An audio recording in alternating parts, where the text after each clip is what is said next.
मेरा शौहर मुझसे 15 साल बड़ा था। हम दोनों में बहुत लड़ाई झगड़ा करते थे। एक दिन मेरे शौहर को पैरालाइज हो गया और वो बिस्तर पर पड़ा रहता और रोता रहता और रोते रोते स्टोर रूम की तरफ इशारा करता। मैं स्टोर रूम में जाकर देखती तो वहाँ कोई भी नहीं होता था। अचानक एक दिन मेरे शौहर का इंतकाल हो गया। इसे मरे हुए हफ्ता ही नहीं गुजरा था। मुझे इसकी इशारे याद आने लगे। एक दिन में नौकरानी नहीं आई थी तो मैंने सोचा आज मैं स्टोर रूम की सफाई कर लेती हूँ। मैं वहाँ सफाई करने चली गई और जैसे ही मैंने स्टोर रूम का दरवाजा खोला मेरी तो जान ही निकल गई, क्योंकि स्टोर रूम की सफाई करते हुए मुझे वहाँ कहते हैं कि अल्लाह सबके साथ इंसाफ करता है, कुछ लोगों के साथ इंसाफ हो जाता है और इन्हें पता भी नहीं चलता। मैं भी इन्हीं लोगों में से एक थी। मेरा नाम आयशा था। मैं बहुत ज़्यादा खूबसूरत तो नहीं थी। मेरे माँ बाप ने मेरी शादी एक बहुत बड़े आदमी से कराई थी जो पोस्ट पर था, लेकिन मुझसे 15 साल बड़ा था और इसके सर पर एक भी बाल नहीं थे। हम जब भी साथ बाहर घूमने जाते तो लोग मुझे इसकी बेटी समझते थे। इसने मुझे कहा कि मैं ज़्यादा खाना खाया करूं ताकि मेरा भी वजन बढ़ जाए और मैं भी इसके जितनी उम्र की लगने लगूं। मैंने मजाक में एक दिन कह दिया कि अपना वजन कम क्यों नहीं करते। इसे गुस्सा आ गया। इसने मेरे गाल पर जोरदार थप्पड़ मार दिया और हमारी शादी का हफ्ता ही नहीं हुआ था कि उसने मुझे इतनी जोर से मारा कि मैं जमीन पर गिर गई। इसने कहा औरत हो औरत बनकर रहो, मेरे सर पर बैठने की जरूरत नहीं है। मैं अच्छी तरह से जानता हूँ तुम औरतों को अगर तुम्हें ख्वाबों में ना रखा जाए तो तुम पता नहीं क्या करो। यहाँ इस घर में तुम मेरा ही खाती हो, मैं ही तुम्हारे लिए सब करता हूँ। तुम्हें कोई हक नहीं मेरी मजाक बनाने का। मैंने कहा मैं मजाक नहीं बना रही थी, लेकिन इसने मेरी इतनी सी बात का बहुत बड़ा मान लिया था और बहुत दिनों तक मुझे ताने देता रहा। वो मेरे लिए ऐसी चीज लेकर आता था जिससे मेरा वजन बढ़ जाए। कभी मेरे लिए पिज्जा लेकर आता, कभी बर्गर। मुझे ये सब खाने की आदत नहीं थी, इसलिए मेरा पेट खराब हो गया। और इसने तब भी कहा अगर तुम खाओगी तो यही चीजें खाओगी वरना नहीं खाओगी। उल्टी सीधी चीजें खाने से मेरा वजन तो बढ़ गया, लेकिन मैं बहुत बेढंगी से लगने लगी थी। सब मुझे कहने लगे कि शादी के बाद तुम्हें क्या हो गया। पहले तो अच्छी खासी खूबसूरत हुआ करती थी, इतनी जल्दी वजन बढ़ा लिया। मेरे ऊपर जो ज्यादती हो रही थी वो किसी को पता भी नहीं सकती थी। इस आदमी ने मुझ पर हाथ उठाया, मुझे मेरे माँ बाप और दुनिया वालों के सामने रुस्वा किया, मेरे घर वालों को गालियां दी, जरा भी इज्जत नहीं करता। मुझे लगता था कि चलो जो भी हो रहा है वो मेरा शौहर है, मेरा खर्चा तो उठाएगा ही, लेकिन अब तो इसने वो भी बंद कर दिया। मुझे कहने लगा अपना खर्चा खुद उठाओ, मेरे पास तुम्हारे लिए पैसे नहीं हैं। अगर पैसे चाहिए तो अपने लिए कोई नौकरी तलाश कर लो। जिंदगी में सुकून जैसे कहीं खो सा गया था। रोज कोई ना कोई हंगामा जरूर करता। मैंने स्कूल में नौकरी करनी शुरू कर दी। मेरी हालत इतनी खराब हो गई थी कि कभी कभी तो मैं अपना स्टूडेंट के सामने ही रोने लग जाती। जब मैं इनको अपने शौहर के बारे में बताती तो वो सुनकर हैरान रह जाती। मेरे पास कोई भी नहीं था जिसे मैं अपना दुख बता सकती। मेरे शौहर का कहना था जब तक बीवी को मारो नहीं वो सीधी नहीं चलती और सर पर चढ़कर बैठ जाती है, इसलिए मैं अपनी बीवी को बिना वजह ही मार लेता हूँ। अपने दोस्तों और रिश्तेदारों के सामने मेरी बेइज्जती करता रहता। हमारे यहाँ कोई औलाद भी नहीं हो रही थी। मैं बहुत परेशान थी, लेकिन किसी को कुछ बता भी नहीं सकती थी। सबसे झूठ बोलना पड़ता था कि सब कुछ ठीक चल रहा है, अच्छी भली जिंदगी गुजर रही थी। ना जाने क्यों मेरे माँ बाप ने मेरी शादी इस जैसे आदमी से कर दी। मैं हर तरह से कोशिश करती कि मैं इसे पसंद आ जाऊं, इसकी हर पसंद नापसंद का ख्याल रखती। वो जो भी कहता मैं वही करती, इसकी हर बात मानती। लेकिन मैं इसकी बात मानूं या ना मानूं इससे मुझ पर गुस्सा आ ही रहता था। कभी कभी तो मुझे लगता था कि वो किसी और को पसंद करता है या कोई और बात है जिसका गुस्सा वो मेरे ऊपर उतारता है, क्योंकि मुझ पर गुस्सा करने के बाद वो अपने दोस्तों के साथ बाहर चला जाता, इसके साथ घूमता फिरता, हंसी मजाक भी करता और बहुत खुश रहता था। इसके दोस्त भी हमारे घर आ जाते थे और जब इनके दोस्त हमारे घर आते तो मेरा सारा दिन खाना पकाने में ही निकल जाता। फिर भी मैं इससे कुछ नहीं कहती, सोचती शायद अब वो खुश हो जाए, लेकिन वो तो किसी हाल में खुश रहने वाला ही नहीं था। मुझे समझ नहीं आ रहा था कि ये सब क्या हो रहा है मेरे साथ। कभी तो लगता कि मुझे किसी की नजर लग गई है या किसी ने मेरे ऊपर काला जादू करा दिया है, क्योंकि जो कुछ भी मेरे साथ हो रहा था वो सब समझ से बाहर था। मेरे शौहर हाफिज में काम करते थे, वहाँ खूब रिश्वत लिया करते थे, नई से नई गाड़ियाँ, मोबाइल बदलता रहता, अपने लिए अच्छी से अच्छी चीज़ लेकर आता, अपने हर शौक पूरे करता, लेकिन इसे मेरे खर्चे का जरा भी ख्याल नहीं था। मैं अपने सारे खर्चे खुद पूरे करती। अब तो हम अपने मोहल्ले में भी मशहूर हो गए थे कि ये लोग बहुत लड़ते हैं। हमारी लड़ाई भी ज़्यादा ही हुआ करती थी, लेकिन एक दिन तो हद ही हो गई जब इसने मुझे बिना वजह ही लड़ना शुरू कर दिया। मेरे शौहर ने ज़ोर ज़ोर से चिल्लाना शुरू कर दिया। इसने कहा, मैंने तुमसे कहा था आज मेरे लिए अच्छा खाना बनाना और तुमने दाल बना कर रख दी। मैंने कहा अगर अच्छा खाना खाना हो तो इसके लिए पैसे भी दे देना। मेरे पास पैसे नहीं है और अभी मेरी सैलरी भी नहीं मिली है। वो इस बात को लेकर खूब लड़ा और कहने लगा, मुझे तुम्हारे साथ रहना ही नहीं है, तुम मुझे अच्छी ही नहीं लगती, आज तक तुमने मेरे दिल में जगह नहीं बनाई। बात कहाँ से शुरू हुई और कहाँ चली गई पता ही नहीं चला। और कहने लगा, मैं तो तुम्हारे साथ मजबूरी में ही रह रहा हूँ। वो बहुत ज्यादा चीख रहा था और गुस्से में था, जिसकी वजह से इसका बीपी बढ़ गया और इसको दौरा पड़ गया। मुझे समझ नहीं आ रहा था कि मैं क्या करूँ। रात का वक्त था, मैं इसे हॉस्पिटल लेकर गई। डॉक्टर ने कहा आपने आने में देर कर दी, आपके शौहर को पैरालाइज हो गया है, अब ना ये चल सकते हैं और ना बोल सकते हैं, इनका पूरा शरीर बेकार हो गया है, बस ये अपनी दोनों आंखें और 3-4 उंगलियां ही हिला सकते हैं। मेरे शौहर ने गुस्सा किया और इस गुस्से में आकर अपना ही नुकसान कर लिया। गुस्से की वजह से इनका बीपी हाई हुआ और अटैक आ गया। हफ्ते भर हॉस्पिटल में रहे, फिर घर आ गई। अब मैं ही इनका ख्याल रखा करती थी। वो बोल भी नहीं सकता था और ना ही हिल सकता था, लेकिन इसे अपने किए पर कोई भी अफसोस नहीं था। मैं भी इन सब से खुश नहीं थी। वो जैसा भी था मेरा शौहर था। मैं नहीं चाहती थी कि इसके साथ कभी ऐसा कुछ हो। एक बीवी अपने शौहर का बुरा नहीं सोच सकती, चाहे ये जैसा भी हो। अब तो हमारे घर में पैसों की भी परेशानी होने लगी। मैं नौकरी भी करती, घर का काम भी करती और इसे भी संभालती। अब इसकी आंखें बदलने लगी थी। वो सोचने लगा था कि मेरी बीवी जिसके साथ मैंने इतना बुरा किया, इसे मारा पीटा, इस पर गुस्सा किया, अब भी वो मेरा इतना ख्याल कर रही है, मेरी खिदमत कर रही है। एक दिन मेरे शौहर ने मुझे अजीब सा इशारा किया। मैं समझी नहीं कि वो क्या कह रहा है।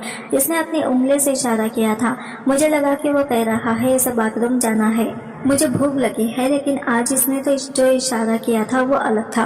वो स्टोर रूम की तरफ इशारा कर रहा था, लेकिन इसका मतलब ये नहीं था कि इसे स्टोर रूम जाना है।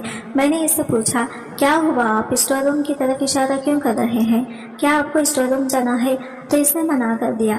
मैंने घर में एक नौकरानी रख ली थी, क्योंकि मैं आधे दिन घर में नहीं रहती थी और अपनी नौकरी भी नहीं छोड़ सकती थी। मगर मैं नौकरी नहीं करती तो घर का खर्चा कैसे चलता, इसलिए मैंने नौकरानी को रख ली। हाफिज वालों ने भी मेरे शौहर का हिसाब क्लियर कर दिया और अब वो नौकरी पर नहीं जा सकता था, इसलिए उनकी तनख्वाह भी आनी बंद हो गई थी। और जो अभी तक इनकी तनख्वाह और फंड है, इनको मिलने में थोड़ा टाइम लगेगा।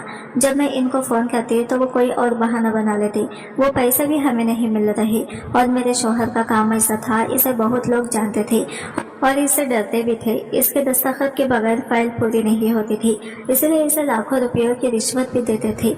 इसके कुछ रिश्तेदार भी थे जो पहले तो पैसों के चक्कर में इसके आसपास रहते थे, लेकिन जैसा ही इनका बुरा समय आया सबने साथ छोड़ दिया।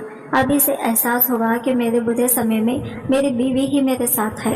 वो रोज रात को स्टोर रूम की तरफ इशारा करता और रोता रहता। इसे देखकर मुझे भी रोना आ जाता था, क्योंकि मुझसे इसकी ऐसी हालत देखी नहीं जा रही थी। हमारी शादी को 5 साल हो गए थे और इन 5 सालों में इसने मुझे चैन की सांस लेने नहीं दिया। हाँ, हर रोज मेरा खून जलता था। बहुत तकलीफ दी है इसने मुझे, लेकिन मैंने माफ कर दिया था। शायद इसको इसके किए की सजा मिल गई थी। मैं इसे और सजा नहीं देना चाहती थी। वो रोता रहता था और बार बार इशारा करता। मैं इसके इशारों पर जाकर देखती, लेकिन मुझे वहाँ कुछ नहीं मिलता। ना ही इसकी कोई चीज़ वहाँ थी और ना ही कोई ऐसी चीज़ थी जो इसे चाहिए हो। अब बार बार इंसान एक ही तरह इशारा कर रहा है, इसका यही मतलब है कि कोई बात ज़रूर है, लेकिन मैं समझ नहीं पा रही थी। एक दिन इसकी ये कजिन हमारे घर आई और हैरत की बात यह है कि वो इससे तो नहीं मिली, लेकिन इसे अजीबोगरीब बातें करने लगी। कहने लगी, तुम्हारे शौहर की तनख्वाह और फंड के पैसे कब मिलेंगे? मैंने कहा, पता नहीं, मैं तो रोज फोन करती हूँ, वो लोग कुछ ना कुछ बहाना बना देते हैं। कहने लगी, बहुत सारे पैसे होंगे, तुम इतने पैसों का क्या करोगी? मैंने कहा, अपने शौहर का इलाज कराऊंगी, हो सकता है दूसरे शहर में इनका इलाज हो जाए। तो वो इससे पूछने लगी कि कहीं तुम्हारे शौहर ने दूसरी शादी तो नहीं कर रखी थी। मैंने कहा मुझे नहीं पता, लेकिन वो मुझे अपने पैसे नहीं देते थे। बोली तब तो जरूर इसने दूसरी शादी कर ली होगी। मैंने कहा अगर ऐसा होता तो वो औरत अभी तक यहाँ आ गई होती, लेकिन मेरे शौहर ने मुझे ऐसा कुछ नहीं बताया और ना ही इसने मुझसे छुपाकर दूसरी शादी की है। इसने कहा तुम झूठ बोल रही हो, इसकी सारी दौलत तुम्हारे पास ही है। ये कई लोगों से लाखों रुपयों की रिश्वत लेता है, तुम्हारे ऊपर ही उड़ाता होगा, तुम्हारे नखरे देखता होगा। मुझे भी गुस्सा आ गया। देखो मैं खुद नौकरी करती हूँ, सर्दी हो या गर्मी हो या मेरी तबीयत खराब हो, मैं जरूर अपनी नौकरी पर जाती थी। महीने में 30 दिन अपना सर खपाने के बाद मुझे 30,000 रुपये मिलते थे और वो भी घर के खर्चे में खत्म हो जाते हैं। तुम्हें इसके पैसे चाहिए तो खुद तलाश कर लो। इसके पैसे भी, इसकी दूसरी बीवी भी अगर मिल जाए तो मुझे भी बता देना। इसने कहा तुम बहुत बदतमीज हो और तुम्हारा शौहर भी ऐसा ही था, इसलिए आज इस हाल में इसी हाल में पड़ा है। तुम देखना कहीं तुम भी इसी हाल में ना पहुंच जाओ। आज वो लोगों का मोहताज है, कल तुम भी मोहताज ना बन जाना पड़े। अगर ऐसा हुआ तो तुम दोनों का ख्याल कौन रखेगा? तुम तो तड़प तड़प कर अल्लाह को प्यारे हो जाओगे। मैं इसकी बातें सुनकर हैरान रह गई और सोचने लगी कैसी दुनिया है, ये लोग किसी की भी हाल में आपको नहीं छोड़ते। मैंने इससे अब भी तमीज के साथ कहा कि तुम यहाँ से जा सकती हो, फिर वो चली गई। मैंने सब बात अपने शौहर को बताई। वो सुन भी रहा था, समझ भी रहा था और रो रहा था। वो मुझसे शायद बातें करना चाहता था, लेकिन अब वो बोल नहीं सकता था। अगले दिन मैंने डॉक्टर से चेकअप करवाया तो डॉक्टर ने भी यही कहा कि इनका ठीक होने की उम्मीद बहुत कम है। अभी तो ये ऐसे रहेंगे, आगे अल्लाह की मर्जी है। लेकिन अगर आप चाहें तो किसी और डॉक्टर को दिखा सकती है या किसी और शहर ले जा सकती है। डॉक्टर हर माह आकर चेक करते थे, लेकिन कोई अच्छी खबर नहीं मिल रही थी। बस मेरा शौहर बार बार स्टोर रूम की तरफ इशारा करता रहता और मैं समझ नहीं पाती कि वह क्या कहने की कोशिश कर रहा है। वो यूं ही रोता रहता। डॉक्टर कहते अगर ये रोते रहेंगे तो इनकी आंखें खराब हो जाएंगी और दवाई भी असर नहीं करेगी। मैं उन्हें समझाती और कहती कि आप रोया ना करें, सब्र करें। एक दिन जब सवेरे इनको जगाने गई तो मैंने देखा कि वो जाग नहीं रहे थे। तब मुझे एहसास हुआ कि वो इस दुनिया में नहीं रहे। मेरे पैरों तले से जमीन निकल गई। मैंने डॉक्टर को बुलाया। उन्होंने कहा इनका इंतकाल हो चुका है और इनके लिए यही अच्छा हुआ, क्योंकि ये जीने की उम्मीद छोड़ चुके थे और बहुत तकलीफ में थे। अच्छा हुआ इन्हें अल्लाह ने बुला लिया। मुझे ये सुनकर बहुत ही सदमा लगा और मैं रोने लगी। वो जैसे भी थे आखिर मेरे शौहर थे। उन्होंने मेरे साथ कुछ भी किया हो, लेकिन इन्हें भी जीने का हक था। मैंने पूरी इज्जत के साथ इनकी तदफीन करवाई और मैं कुछ समय को नौकरी पर नहीं गई। मैं घर में ही रहती थी और मेरे साथ घर में एक नौकरानी रहती थी। वही घर का सारा काम करती थी, खाना बनाना, सफाई करना, कपड़े धोना। मेरे शौहर की वफात के बाद मेरा किसी काम में भी दिल नहीं लगता था। एक दिन किसी ने दरवाजा बजाया और मुझे नौकरानी ने आकर बताया कि मुझसे कोई औरत मिलना चाहती है, इसके साथ बच्चे भी हैं। मैंने कहा क्या नाम है इसका? इसने मुझे नाम बताया। मैंने कहा कि मैं इस नाम की किसी औरत को नहीं जानती थी और ना ही इसके बच्चों को। मैंने कहा कि कौन है आप? इसने कहा कि मैं तुम्हारे शौहर की दूसरी बीवी हूँ, अब वो मर गया है। मैं अपना और अपने बच्चों का हिस्सा लेने आई हूँ। तुम्हारे शौहर ने 3 साल पहले मुँह छुपाकर शादी कर ली थी और 3 साल में मेरे 2 बच्चे भी हैं। अब मैं अपना हक लेने तुम्हारे पास आई हूँ। जब मैंने ये बात सुनी तो मुझे इस औरत का ख्याल आ गया जो इस दिन हमारे घर पर आई थी। इसका मतलब वो गलत नहीं कह रही थी और इनकी बाकी के रिश्तेदार भी यही सोचते थे। मैंने कहा तुम्हें शर्म नहीं आई एक शादीशुदा आदमी से शादी करते हुए? इसने कहा कि इसमें मेरा क्या कसूर है, वो तुम्हें पसंद ही नहीं करता था, तुम इसे अच्छी नहीं लगती थी और मैं खूबसूरत हूँ, हसीन हूँ। वो मेरे पीछे पड़ गया और मुझसे शादी कर ली। मैंने कहा खूबसूरत तो मैं भी थी, लेकिन इसने मुझे जानबूझकर बदसूरत कर दिया। इसने कहा कोई मर्द ऐसा क्यों करेगा, शायद तुम्हारी किस्मत ही खराब थी। खैर छोड़ो इन सब बातों को, अब वो इस दुनिया में नहीं रहा, मेरा हिस्सा दे दो मुझे। तो मैंने कहा वो मेरे पास कुछ नहीं छोड़ कर गया है, मैं अपना खर्चा भी अपनी नौकरी करके चलाती हूँ और जो इसके फंड और तनख्वाह है वो अभी तक मिली नहीं। जब मिल जाएगी तो मैं तुम्हें इसमें से आधे पैसे दे दूंगी। और रहा ये घर भी किराए का है और इसे मैं चलाती हूँ, तुम्हारा शौहर नहीं चलाता। वो तो मुझे पैसे भी नहीं देता था, तुम पर ही उड़ाता होगा अपनी सारी दौलत, तभी तो इस घर में 1 रुपया भी नहीं देता। देता था। तुमने इसके जीते जी बहुत ऐश कर लिया, अब तुम्हें क्या चाहिए? वो औरत मुझसे लड़ने लगी और मेरे पूरे घर की तलाशी लेने लगी। मैंने कहा कि ये यहाँ कुछ भी नहीं है, जाओ यहाँ से। मेरा बीपी बढ़ने लगा, मुझे इसकी हरकत से बहुत गुस्सा आ रहा था। वो औरत बहुत जिद्दी और बदतमीज थी। जब इसे कुछ नहीं मिला तो वो चली गई और कहकर गई कि तुम पर नजर रखूंगी, जब इसके पैसे आ जाएंगे तो मैं खुद लेने आ जाऊंगी, मुझे सब कुछ पता चल जाएगा। मेरी नौकरानी ने बताया कि वो इस औरत को जानती है, वो बहुत बिगड़ी हुई औरत है, अमीर आदमी को पहले फंसाती है, फिर इससे शादी करती है और फिर बाद में इसके सारे पैसे ले लेती है। यह तलाक के नाम पर बच्चों का खर्चा मांगती है। अब पता नहीं इसने ऐसा क्यों किया, लेकिन यह औरत अच्छी नहीं है, इसको तो सारा मोहल्ला जानता है। मैंने कहा मेरी जिंदगी में कुछ अच्छा नहीं हो सकता। शौहर ने भी मुझे तंग किया और जाने के बाद भी मेरे गले में मुसीबत डाल गया। मैं क्या करूं? अभी मेरे शौहर को मरे हुए ज्यादा वक्त नहीं हुआ था। मुझे बार बार अपने शौहर का ख्याल आता कि वो स्टोर रूम की तरफ इशारा क्यों करता था। अपने आखिरी समय में भी वही इशारा कर रहा था। मुझ में इसकी याद बच गई थी। औरत भी बहुत अजीब होती है, जब किसी से मोहब्बत करती है तो इसकी बेवफाई भी माफ कर देती है, लेकिन अपने मन के अंदर इतनी ताकत नहीं होती। मुझे तो आज तक ये समझ नहीं आया कि मेरे शौहर ने मेरा साथ ऐसा क्यों किया, जबकि मैंने तो हमेशा इनसे मोहब्बत की। मैं अपने घर में भी यही सोच कर आई थी कि हमेशा अपने शौहर के साथ दूंगी। मैं देखने में भी अच्छी थी, लेकिन शायद इनके दिल में जगह न बना सकी। औरत खूबसूरत है या नहीं, मर्द की नज़र ही तय करती है। अगर कोई औरत एक बार मर्द को खूबसूरत लग जाए और अगर वो खूबसूरत ना भी हो, वो इसे अपने दिल की मलिका बनाकर रखता है। और वो कभी कभी बहुत खूबसूरत औरत भी मर्द के दिल को नहीं भाती, तो इनकी हालत मेरे जैसे हो जाती है। क्योंकि आजकल तो हालात भी ऐसे थे। मैं अब दिन भर रोती रहती थी, खाना भी नहीं खाती थी। यह हर समय दिमाग टेंशन में रहता था, लेकिन मेरे पास अब क्या रह गया था। मेरी उम्र भी अभी कोई ज़्यादा नहीं हुई थी, मुझे किसी से शादी भी नहीं करनी थी। मेरा ऐसा कोई इरादा नहीं था। मैं सिर्फ अपनी ज़िंदगी चैन, सुकून और अपने तरीके से जीना चाहती थी, और मेरे दिल में अब कोई चाहत बाकी ना रहती थी। मेरी जिंदगी का अब कोई मकसद नहीं था। मैं घर में ही रहती। अब मेरे पास पैसे भी नहीं आ रहे थे, और इनकी दूसरी बीवी फोन करके मुझे बहुत परेशान करती रहती, पैसों का पूछकर मुझे तंग करती रहती। मेरे पास सब पैसे खत्म हो गए थे। मैंने नौकरानी से भी कहा कि वो काम पर छोड़कर चली जाए, मैं अब इसको पैसे नहीं दे सकती। मैं हैरान रह गई जब एक दिन वो मेरे लिए खुद अपने घर से खाना बना कर लाई और कहने लगी, आप बहुत अच्छी हैं मैडम, आपने मेरा बहुत ख्याल रखा है, मेरे पास इतना ही है, मैं आपके लिए खाना ही ला सकती हूँ। इस दिन मुझे पता चला कि अगर हम दुनिया में किसी अच्छे इंसान के साथ अच्छा करते हैं तो वो हमारे साथ इससे भी अच्छा करता है।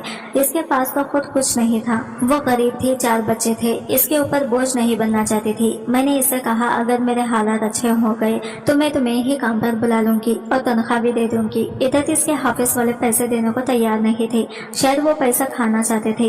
इधर इनकी बीवी ने मुझे तंग कर रखा था। मेरी एक दोस्त थी जिसे मैंने उधार ले रखा था, वो किसी तरह खाना पीना चल रहा था, वो भी खत्म होने वाला था। मैं बहुत ज्यादा परेशान थी। नौकरानी को भी मैंने हटा दिया था। घर भी बहुत ज्यादा गंदा हो रहा था, वैसे भी करने को कुछ नहीं था। मैंने सोचा आज सफाई कर लेती हूँ। मैं स्टोर रूम में चली गई। वहाँ जाते ही मुझे अपने शौहर की याद आने लगी।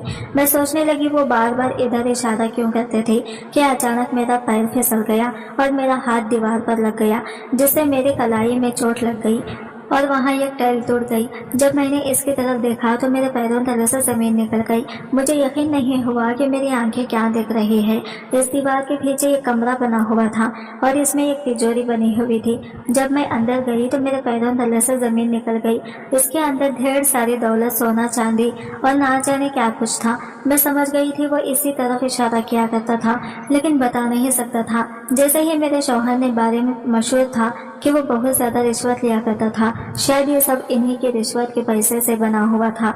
मैंने सब सामान वहां से निकाल दिया और इस जगह को बंद कर दिया और पहले की तरह कर दिया ताकि कोई पहचान न सके। अगले दिन मैंने नौकरानी को बुलाया और इससे कहा कि घर का सारा सामान पैक कर दो, मैं यहाँ से जा रही हूँ। वैसे भी ये घर किराए का है। मैं सोच रही थी कि दौलत में से कुछ हिस्सा अपने शौहर की दूसरी बीवी को दे दूँ, लेकिन नौकरानी ने बताया कि वो दोनों बच्चे इसके नहीं थे। वो आपके शौहर के बच्चे नहीं थे। वो औरत हमारे मोहल्ले में रहती है। कल एक आदमी आया था और अपने बच्चों को लेकर चला गया। हो सकता है आपके शौहर ने इससे शादी ना की हो। वो झूठ बोल रही हो, क्योंकि ये औरत ऐसे ही ड्रामा करके पैसे ऐड देती है। मैं खामोश इसकी बात सुनती रही। मैंने नौकरानी को इसकी तनख्वाह और कुछ पैसे दे दिए और इससे लगा शायद मुझे हाफिज से पैसे मिल गए हैं, लेकिन हाफिज वालों ने तो पैसे खा लिए थे। मैं वहां से चली गई। मैंने कुछ सामान भी इसे दे दिया और थोड़ा बहुत सामान अपने साथ लेकर दूसरे शहर में चली गई थी। वहां पर मैंने नौकरी करनी शुरू कर दी। आज मेरे पास घर भी है, गाड़ी भी है और मैं अपने शौहर के नाम से ये अनाथ आश्रम बनवा रही हूँ, क्योंकि ये पैसे इनके ही थे, इन्हीं ने रखे थे। वो तो मुझे देना भी नहीं चाहते थे, लेकिन शायद किस्मत को यही मंजूर था, ये पैसे मुझे ही मिलने थे। मैं इन पैसों से कोई अच्छा काम करना चाहती थी। ये सब सुनने में अजीब लगता है, लेकिन मेरा शौहर मुझसे 15 साल बड़ा था। इसके इतने सालों में ये पैसे जमा किए थे, लेकिन वो इसे खर्च नहीं कर पाया। यही तो जिंदगी है, इसमें ऊंच नीच होती रहती है। लेकिन अब मैं किसी पर भरोसा नहीं कर सकती, इसीलिए दूसरी शादी नहीं करना चाहती थी। मैंने आगे पढ़ाई करने का फैसला किया है ताकि मैं एक अच्छी जॉब कर सकूं, क्योंकि चाहे आपके पास दौलत हो, दरिया क्यों ना हो, वो एक ना एक दिन खत्म हो ही जाती है। मैं अपने शौहर को खुशी से याद करती हूँ और इनकी मग़फ़िरत के लिए अल्लाह से दुआ करती हूँ, क्योंकि वो जैसा भी था मेरा शौहर था। दोस्तों, उम्मीद करती हूँ आपको हमारी कहानी पसंद आई होगी। कहानी पसंद आई हो तो वीडियो को लाइक करें, चैनल पर नए हैं तो चैनल को सब्सक्राइब कीजिए और मिलते हैं अगले नई वीडियो के साथ। तब तक के लिए बाय बाय, टेक केयर, अल्लाह हाफिज़।